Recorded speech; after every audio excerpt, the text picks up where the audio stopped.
Vous s'abonner et belé na chaîne Oyo. Si vous avez besoin d'informations sur artistes, il y a pasteur, il y a prophète, il y a tout nzambe surtout référence kokende sika musuite zaka kana tolo na TV.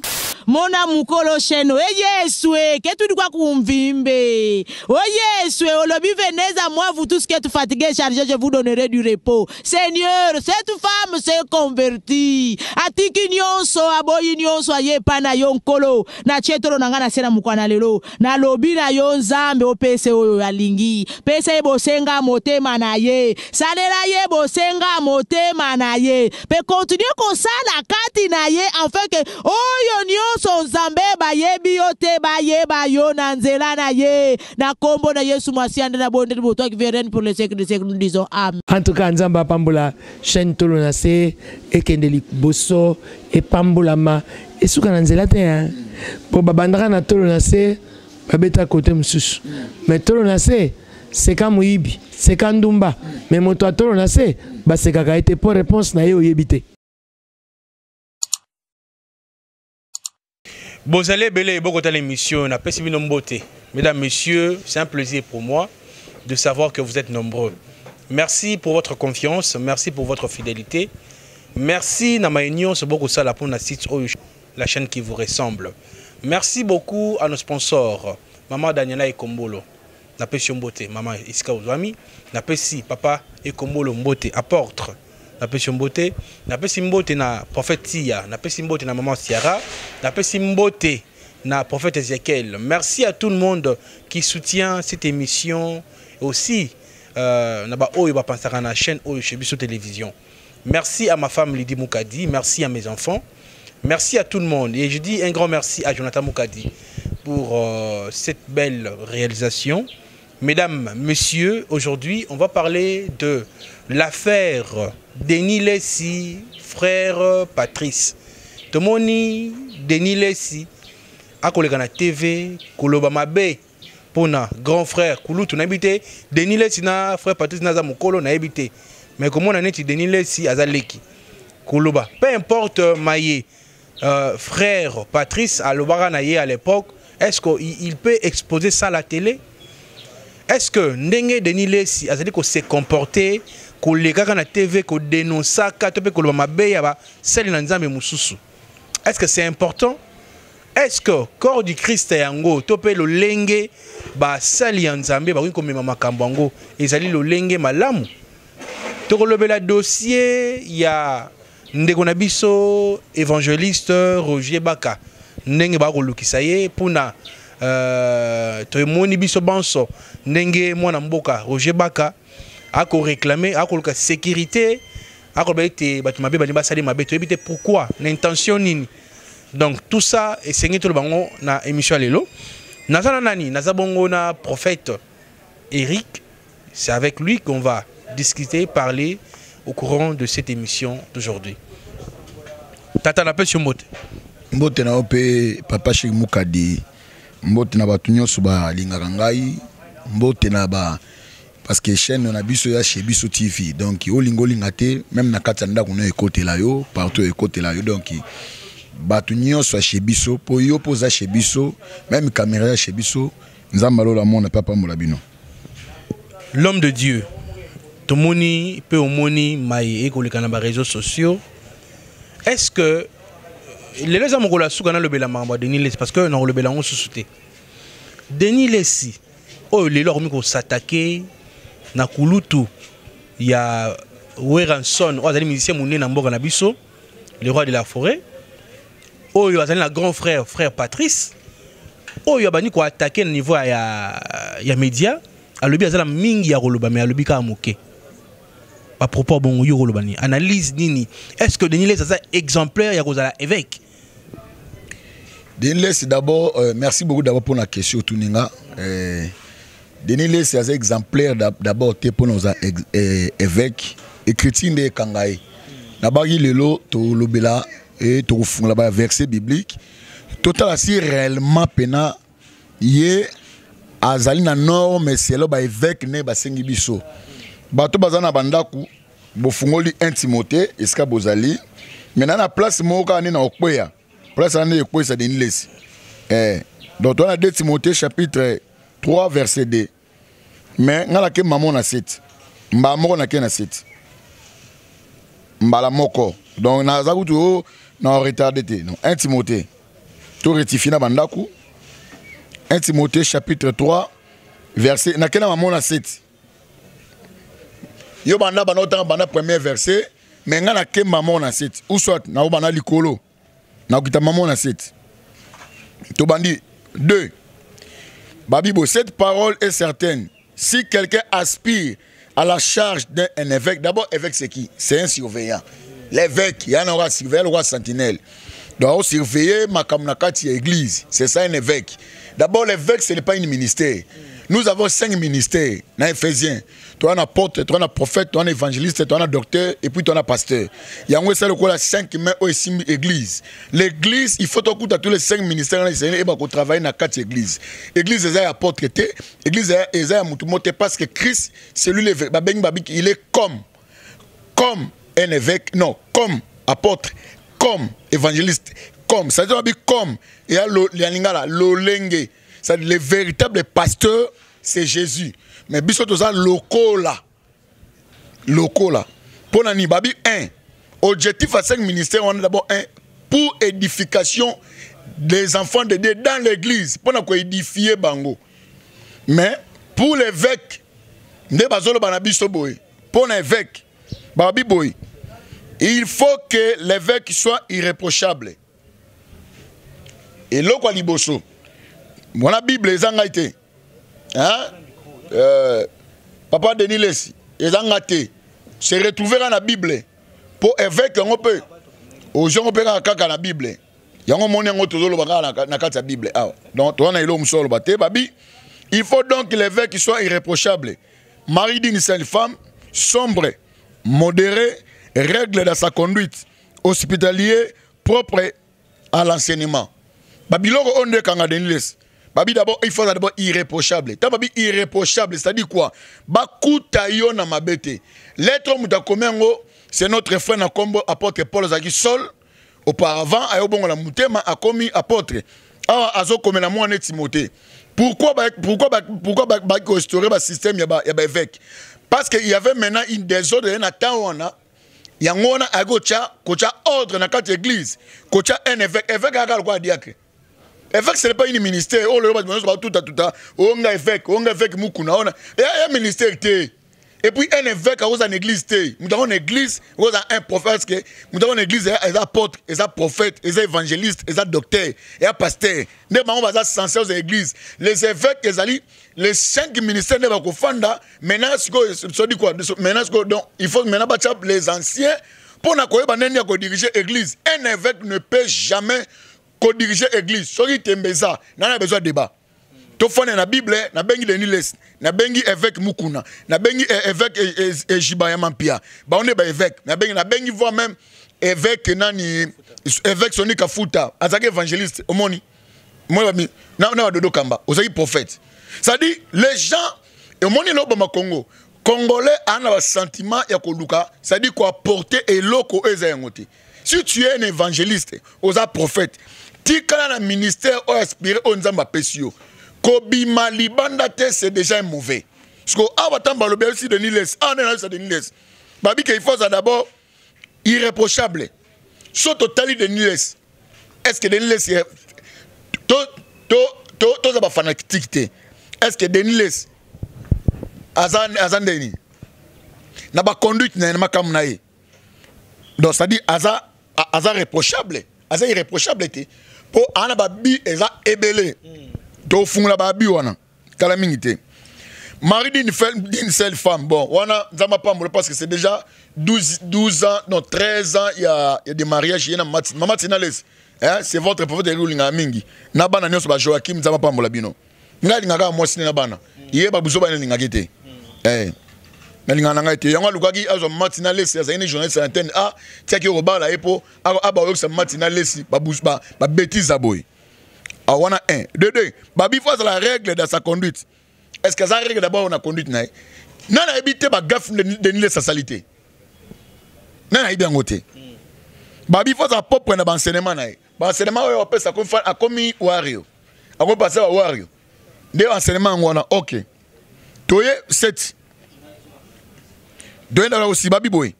Il ne faut pas qu'il soit un nouveau converti, de peur s'afflammer orgueilleux et ne tombe sous le jugement du diable. Non, moi bien. Place moi bena bon 3. Il faut qu'il ne soit ni adonné au vin, ni violent, mais il est indigent, pacifique et désespéré. Babi d'abord 20. Obi mkoso Nathalie Denis le sakei matanga papa Kofi. Azo babi kenga melanga 20. Mais un évêque, eh bien, mais il ne faut pas se donner la 20. Et là, quand il y a écrit 7. Il faut aussi qu'il reçoive un bon témoignage. Ah, ben, il y a ça. Et la Bible, il y a un gâte. Non, il y a un RT, il y a un R. Balobien ou malamu, awa. Il faut un bon témoignage. Pour un évêque, il y a des principes aux un évêque, il faut azanango. Est-ce que Denis laisse la logique des choses? Est-ce que la règle oyo apporte pour la comme la Timothée? Est-ce que ça il faut être irréprochable. Il faut un bon témoignage. N'a pas de témoignage ma bête Denis laisse. Le là bien noté. Oui, bien noté. Makambo est-ce que évêque Intawa ou église dans sous région Mont Carmel. Ouais, est-ce qu'on a qui est bakani de l'Essabi boy. Abi vrai pasteur faut les canaux prison bakangai. Il faut les canaux prison bakango mais il faut à cause moi il faut juste. Il faut injusteté. Hein? Vérifier na bablo no au monde de l'Essabi bakangai. Azo le mois bimission le kola Zoé Kabila. Abi c'est le mois bonabo. Abi c'est 20 ans abi que no remaniement gouvernement nga betara bien na jikaka na kino na coach onini et 20 ans azi $100,000 à PCNA amer.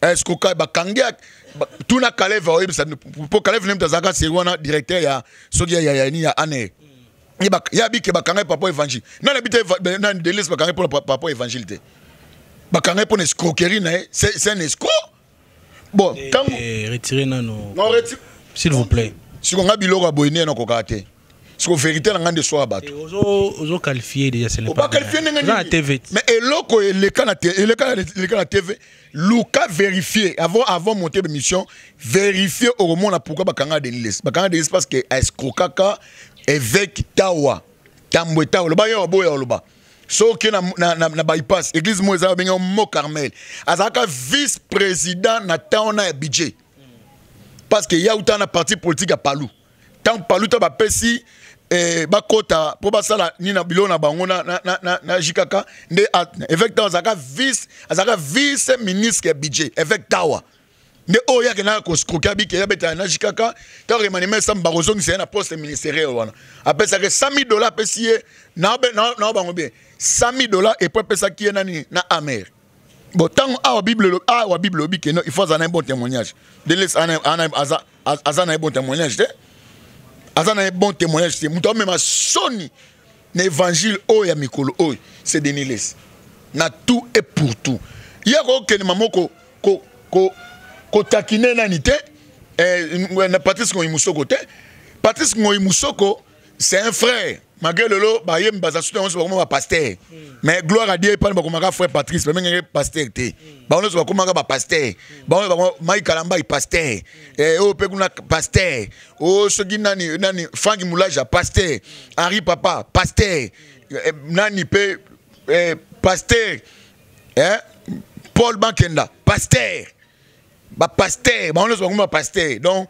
ba comprendre que comme la musique est simbate comme qui pasteur aussi manon so ba ye na ebité ba na ba yembela biso Myriam o azako près David atikala jamais ko za pasteur on obetaka lindanda malgré que ndeko na David no saba miracle on obetaka lindanda mais bango nyonso bakota mwana ki pasteur nyako bana ko simba na fa Patrice Ngoyimusoko banda bana makamu na ye ti lelo aza juste atambola normal mais Denis Les atambola normal te ya moni na lelo obeta to la bike non na sumi lupangu na ni na mbolo ko église wana église on a monté fina on ekokana ah boni boeko boni ba vanti yena ngo yoke na muki atikali mutaka atikali bloko ba chiffre quand j'étais lorsque nazalaka ngana beta bo tozela le 28 décembre avec ya stade de Martyr tozela le 28 décembre totala soki stade wana so bana ba ya kuna nasi bampuku to nasi akobeta bazeke na bona beta kuna mae okoko abuite ndeko zo ba sheka otonza bango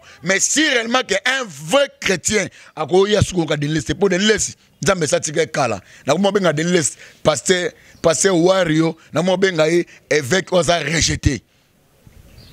Maintenant, balandi boko kamakambo ko te pas prophète Eric, moi mon atiga c'est aloba, c'est défoulé. Et ça nango ba propos naye. Alors, moto nzambe, lelo yo comportement ne ko mo ebele na niveau ya bassin nzambe. O lelo to moni plus ba problème. To moni pe ka ba homme de Dieu wana ba ko s'appelle évangéliste Roger Baka. O lelo yo ba mo lokisa ba lokamutu naye. Yo kolbani na comportement wana ya kubundaka entre vous les hommes de Dieu.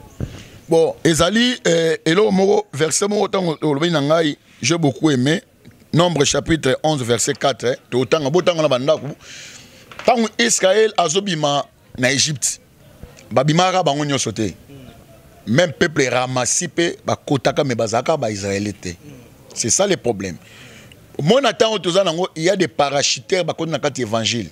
Toyebi tata na été toyebi maman na été père spirituel toyebi te c'est-à-dire abimika aboy na kuta na homme le démon abike nga na vie na nga na skala jamais kokuta na nzambe pa bato nzambe mo kutana na nga nzambe mo lobana nga pe le na comment non na domaine même ya kobota boy papa même yeso animera alika par moi si yeso nzambe pour aligner quand même origine na quand même bat bango.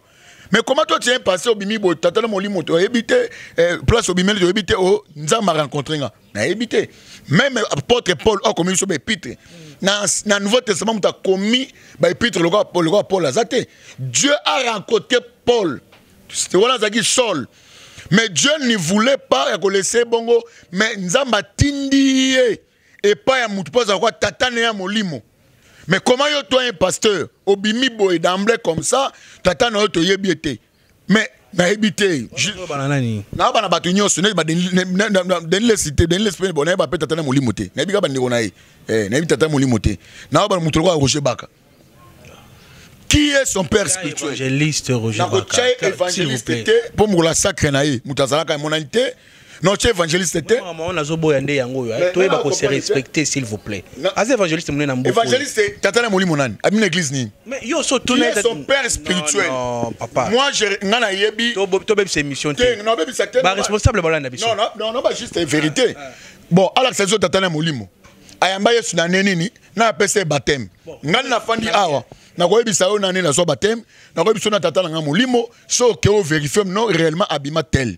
Nani Soni Kafuta azali mona musée di na bala aleki na makolo les 4 messagers ba musée ado bazali awa yoka na kelo malimbe mutombo le pon mutombo zaka ba na ko beta mbunda nani na église o ya nini ya nza malam abima kuna moi mon père spirituel azali mona molimo ya docteur Kaleta bazali mona musée di ni la bala même si katenda le père azali abuti et pas musée adi na bala ne moi na auté donc ça dit tu as aligné moreza normal bon hier nani soit des évangélistes prophète mais j'assume non s'il vous plaît soit disons c'est un homme de Dieu évangéliste Roger Baka moi ni to ça me respect na eko s'il vous plaît yo lobby ozala père spirituel na yo tout ni na yete peut-être pas royer bisando on a raison attends la justice ça on va pas condamner moto faux moto.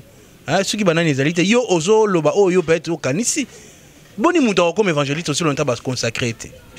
Ba on se voit tête, somme d'abord le thème Léona loba subi la chaîne nini. Il y aura il y aura blomi balé. Ata yo soni ngo banda. Oka ye mo pasteur, ye mo évangile. E ba ngote.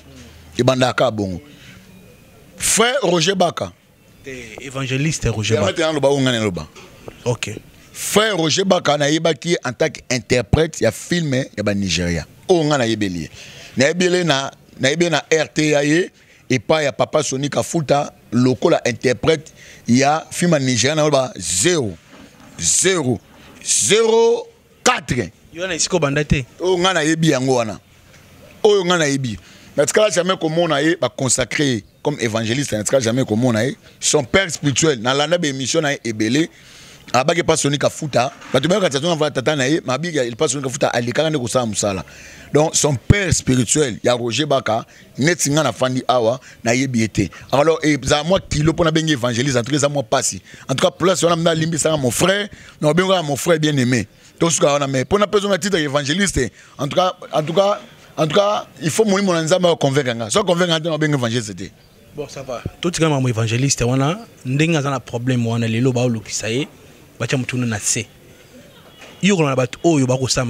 Pourquoi? Parce que c'est un grand évangéliste Roger Baka, s'il vous plaît papa, s'il vous plaît, c'est un grand évangéliste à Mboka. C'est longa parce que naïba œuvre naïe. S'il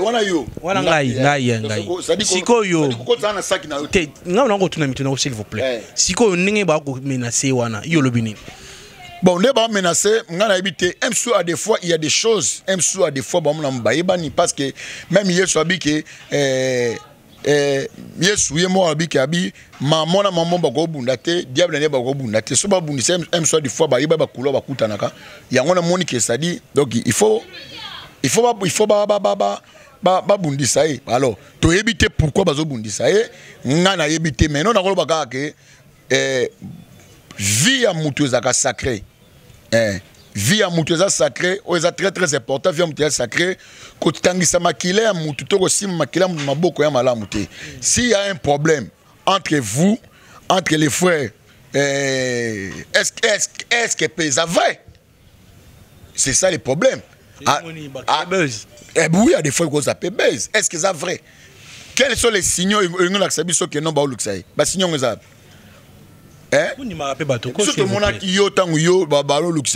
moi-même j'étais là, na Picadilly, il y avait des signaux là que non tel j'étais présent. Et puis parmi bateau ba personne prophétie que Dieu a dit ça et ça et ça, il n'a personne pour na fandia. Et au mona babile monango. Mais est-ce que l'on est là que yo aussi tala. Yo aussi ba jo ya frère Roger Baka bani lelo, babilo roné. Qu'est-ce que Roger Baka fait? Pour Nani, pour Roger Baka parce qu'il y a un nini. Pour Baluxaï. Mais pardon, s'il vous plaît. Prophète, Nalingi tol ba bien parce que Talaba responsable pour Hollande Bisso. Bon, on a dit que Mouningan de Gonayo, frère Nayo, évangéliste, ou Azo Amba Tebele partout dans le monde. Je veux attendre à moi respect, s'il vous plaît. Ngasko na lingite meno ko tsana kata saki wana bayo luxaye na nini po asali nini quels sont ba signaux zo la saki no ye ba luxaye ye akangisa amina ngatilo na kanda na ye po amina ngai apesi révélation za matalisi passer nash za mapambola yo esko zali ayebi yango zo boya ye oyo sa revanche camarade yo sa revanche parce que d'abord muto akangisi wana d'abord c'est un ministre de Dieu consacré à l'auto Mwanzambe ya katnaye à tata molimo na ye donc babilo kana ko beza par rapport à la vision il n'est pas touché à Timbetabi selon la vision oyamoni au kolatali selon ce kana munoko na ye mais agina on a média c'est tout à fait normal mais tant muto basomba ngote papa tangu yale kana média tasita ba komba batu tangu ya simbi église à Philadelphie abike Philadelphie a regretté parce que ezali église ya ba PD est-ce que à niveau là dans la kanisi il a cité, et pour citer même comme Tom, ça veut dire Tom, ça regrette pourquoi, à une église à Philadelphie, et l'église à PD, il y a une musique qui est liée. Mais pour Nika, je vais citer, il faut qu'on s'abatte. Il y a un moment qui est un kilo nyos. Bible dit c'est que l'homme aura semé, il est moissonneur aussi. Galates chapitre 6, verset 7. Il y a un oiseau moissonné. D'accord. Eh! Obligé vraiment à comprendre tout. Mais nous allons dire, nous allons comprendre éviter dans les lotés, mais nous allons y battre. Mais à Rolobakaka. Si koyo tu peux te solo non ya moi muketo zonga nanu système wana ya oyo ya sali boko solo laté oyo sangisa bino benga onini oyo wana ya ba chrétien wana ya comment on bablo ba RSN c'est pour là ils a sauté Babylone est comment ba poison ba nini yemoko Albert Kankenza a tient Sonika Futa azala le président ya RSC yemoko mandat munene cité pas qui le guide de Kamba Pessier le Albert Kankenza na a Sonika Futa bayokani mais confusion le code na église de réveil parce que jamais que le cal diboso que c'est une église pardon parce que jamais que ça ba sala on cacheté mais gloire à Dieu avec Jiba Piemta ça biso dans la photo on a le confusion c'est qui est maintenant le président évêque général de l'église de réveil tu éviter pour de kamba bi ngana zali so le futa bi ngana zali ce que yena sonné ka futa c'est ba yokani c'est ba simza de kamba touche et donc ça biso ezate ezate raté plateforme les raté kufa sikoyo ndenge kufi ekufa ouais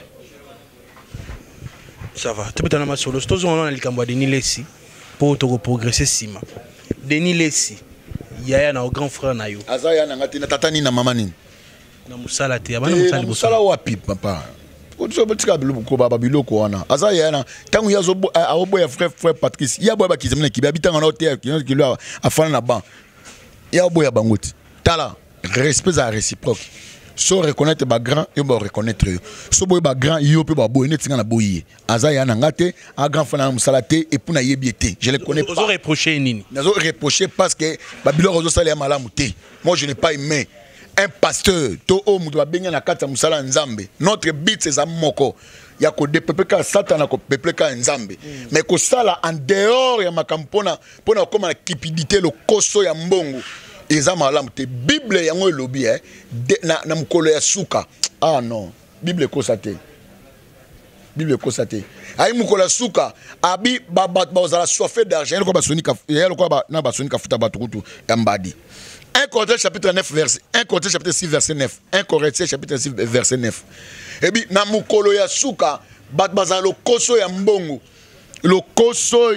bato ba banone foi na bango pona kolanda mbongo c'est-à-dire esprit ya maman et côté de ba Denis Lessi wana omoni ake kolanda mise profane ozana succès pour adiembela tanga pasteur ake kodiembela na succès ya muto sa musique profane pasteur nde muta bongo otea lo banaza bayo ki e ba vanti on a ko reprocher frère so ina nzambe sa abandonné yo kanga mno na ofana kimia ko ko tsa lo ngita na kati église te ba le sonic ba nani ba ko ba vieux prophète jeune prophète sur balandi ba okoya ya mo lelo ana mo lelo ne mo mukie ba kota mo 8 personnes en mboloko église mukie boy mo 8 personnes en mboloko oui et Denis Lessi na mboloko et mo église mo ya mukie boy ya mukie boy oui bwani nzambe sa depuis na nimte keske nzambe on dirait attrape ko ba Denis Lessi on dirait o ça Denis Lessi aza courage mon diamba.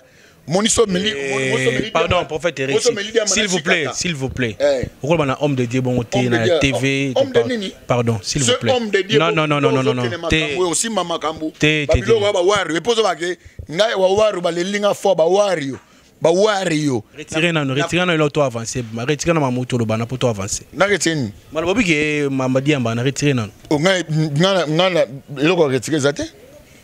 Non, retirez le côté. Vous soulignez apporter plainte. Apporter plainte papa quoi makam o donner ça sala mukile monate. So porter plainte, il y a des images, o donner ça baba buzoba. Awa ya lobi makambu ya frère parti ça porter plainte. Pour ni karabino, pour ni karabamba ni baba vérité. So monte chef vérité mama porter plainte. Pas pourquoi. Oh. Donc tant ya simbi frère de fille va porter plainte té. Tant ya simbi frère parti va porter plainte té. Même encore, muto sa koufi. Marie Misam, de tes famille Marie Zali. Qui est Denis Lessi? Moutuka Sigabim na kata nino. Papa, pardon. Toi, na TV. Quand c'est église Nzambe Soni Boy. So aussi les carrés ne se sili. Fanda kimia. Mais c'est pas dit que so aussi les ozong na baisse. Mais maintenant, papa, combien de bateaux lelo va permettre ba na baba kota sur l'église à cause du comportement de Lessi. Combien? Hein? Denis Lessi mon elo monena banayo. Tanga Jérémie chapitre 23. Ta vieille, s'il vous plaît, non bien vieux. Tanga abenga frère Patrice ngoy musoko. Habite que yena âge de nani Patrice musoko azam kona ba soni ka futa benga ba soni. Ba kutsuna benga ba kutsuna benga na ba kombo. Bonga ngana benga vieux papa quoi na maman ni na tata ni. Est-ce que ngana no d'abord toute sa famille, toi famille te? Non benga vieux papa quoi? Ne ba benga bato so oh père réveil. Père, ngana papa mon père réveil. Père réveil na maman ni. Propose à père, il faut botter na maman. C'est comme maman ni. Oh. Il y a beaucoup de pasteurs au bazar Congo. Obi lelo biso ba congolais to mal vie même na libana mboka. Biso ba passer notre kena ko fungole l'évangile partout dans le monde. Mais quand biso moka kande to abizaka. Là je te dis. Wa mena ebisa yo. Ngaza na Luanda. Ngai na fana na Luanda. Elongi oyoyo na Luanda ba yebi yango très bien. Elongi yo na Luanda ba yebi yango bien. Na fana na Palanka. Na Ruaziru. Na Ruaziru kota terrain Paul Valente ba yebi ngai. Na fana na Mabor. Na fani na ojaenda na venima ipreta ba yebi omona ochaboy na cheboy ochaboy papa na cheboy mozo chaboy mozo atanga boy et puis na cheboy te na cheboy te boy na ko chango te na chapwani toleka oh donc oh en tout cas nous amena ce qu'on a compris te donc ça dit même somme dans ça qu'on peut se passer satanique oui nandeni kaya on est bazo yebela bino na ngoti ke nini siko sera ka tangu bus tonne ko tanga sera des fois mutazu 0 mois na cheboy i aussi 0 vous êtes ignorant siko yebi ah non webi babilo musa des fois na yesu na même satana bakoma na ko seka biso soki to na tanga classe à 2 fois somme mutazu 0 to somme da i to na chamutu i na bomwana et comment va c'est satanique papa chic ngana vina ngana ebi Yesu na ebi kisite na ebi ndako nganga te na ebi Jésus sinon sona ko sala eno eba fimo satanique jamais et puis ngaluka ba baisse na biloko na te moi je lève Jésus na tombola Yesu na ebi Yesu na kata vina nga sinon sona osala na ye na même na mutu na ebi te que ça signe moko c'est magique so là moi je na yebi en même pas tu as un problème mutu na mais oui na yebi en te de yo côté au chano boy mais bon le problème nani pasteur Moïse Mbiye nani moko abiche par hasard azo ile kabu ali ka nengo yo chaki na émission bako bloquer pe ka nengo chaki na bakangi photo ba publier na lobi ka ulo signe salat ça peut être exemple ndo wana lo ba wana ucheboy na bana ucheboy na ucheboy ata boy yo ça mabeti mais na contact bo ba contacter ton côté na sera quand dans bâton ça fasse nobé face dans un papa quoi moi je tala ngala prophète ya liste na ko tarazelo te na prophète na ko ta pa nganga te na binda ko nganga te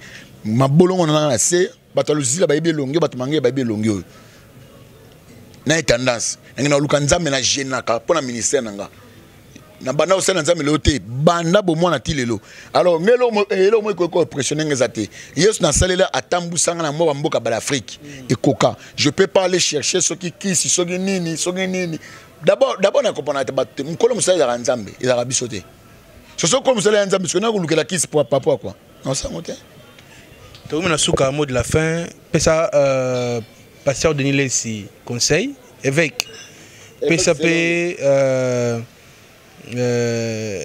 ndeko na biso évangéliste Roger Baka ndenge aza na besoin ya soutien gouvernement par d'abord sunga dossier yo pour truc ko perdre mutu munene le rôle à évangéliste Roger Baka te voilà conseil makas na kopesa na Denis Lessi ici de osili na yo ce pour lingo comme un peu c'est profane pour comment na yo oui manu pe na orchestre fali pe mabete ils ont mabete en tout cas ils ont mabete parce que bon on va pas vers biso so pe to longo to pe vers bango et après problème te mais yo ne to monio ongo kena yo et pas fali o na ebite so ça test so o yemba voani wana ebite wana za complicité na fali et tika biso église de réveil kimia pardon réputation de DCB ba kala pardon vraiment tout ni be ba souté be église na biso en tout cas s'il te plaît ko essuyer église na biso te s'il te plaît Denis Lessi pardon kota na orchestre ya fali poupa na kimia que ça teste yo goute ko simba et pour là tu as déjà bien et puis on a déjà bien na kune oza bien makasi pardon vraiment Roger Baka et l'on a bana yo au moni bilom soit des fois tant aux oloba il faut ko yebaka il est très important si le moza yesu mabe bana ba sala yo ba sa ko la gouvernement te muta protéger nzambe mtapotea mtu nzambe papa ngai ba levanga nzamba sala ki ba ozongisa nga po nzamba moneke na zaki pena innocent Et si Dieu a permis de salama, il m'a d'abord attendre d'abord vinae, il aura liboso. De deux, attendre propos le baga. De trois, aïe bon ça marche nae. C'est tout. Ce PM pas des fois, M pas des fois. Et un colonel général moi à ça mais la fait des phobies qui est une église va péder. Puis église ni ozoloba. Aussi ma église ni, aussi ma église à présidence. Est-ce que Fatih beto est-ce que ça me là? Est-ce que Martin Follet est-ce que ça me là? Papa. Ah! Bon à ta belle zangope. Obanga appelle ma camboute. Numéro de téléphone, Plus 243 900 47 45 03. Plus 243 900 47 45 03. C'est votre humble prophète Samuel Eric Kasongo, Oyazali Moyambi. Oyazali Bayambi, Bayambi na Shibiso TV, Izanda Kunanga, vous avez besoin de s'accouler, vous avez besoin de prier. Contre Tengangate, on a besoin de s'accouler, on a besoin de prier, on a besoin de s'imbater, pas problème. Partout, ba mari de nuit, ba déranger yo, ba forme de nuit, ba déranger yo, ma besoin de tambulato qui est poto, mais ma besoin de s'imbater. Nabi qui ba te belé, ba s'accouler pour na yo, nabi qui ba te belé, pe ba lia bino ba mbongo, nabi ba te belé, ba luka no problème. Mais quand on peut d'abord, un sous Nzambe, il y a prophète Eric Samuel, et peut-être Nzambe à Okangola yo. Et là on a eu ça yo, ceux qui aura désespoir, ceux qui ont des faux qu'on accuse dans ma pasteur, s'il y a des faux, il y a aussi des vrais.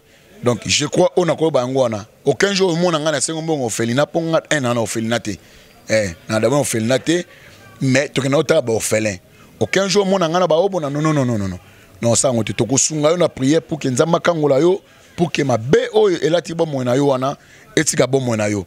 Je crois tant na oluba bo ici ko na minute oyo na moni maman moko ya mwasi précisément Nzamba otali sangai na Allemagne. Maman okomone Marie-Josée.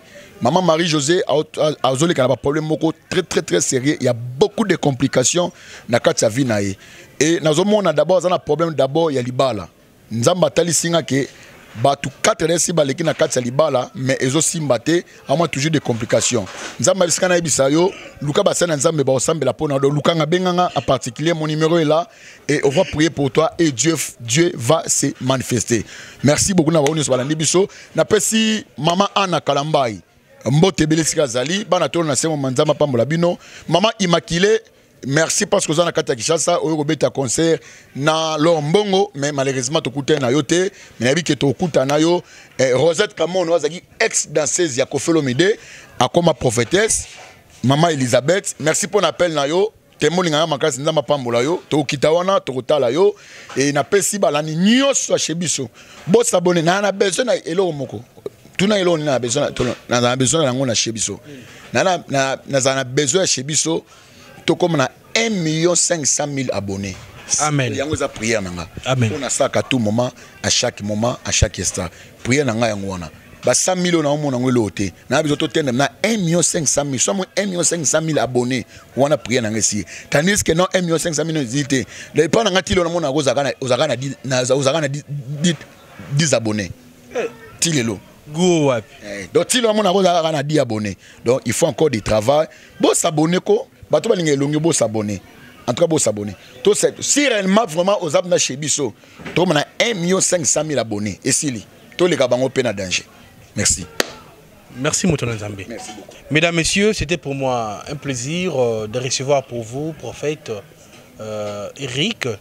Dabandi alobi akolo bawana, buyoki oyope akozwa 1+, oyo amoni ke tobetsa bino libako bolimbisa to kobongisa mbalatima. Bokomela biso. Place to lobi mabe to bongisa bolimbisa biso to zagra bato. Donc merci pour la confiance, merci pour la fidélité, merci pour le soutien nyonso oyo bo soutien na chez biso télévision, la chaîne qui vous ressemble. Yom to sepe na émission yo sepe na chez biso na musaki to wako sa pona bino. Donc numéro na biso Airtel Money zawana otine biso na fils kata $1 to me la mai to me la jus na musaki to ko sa la bino. Merci na sponsor na biso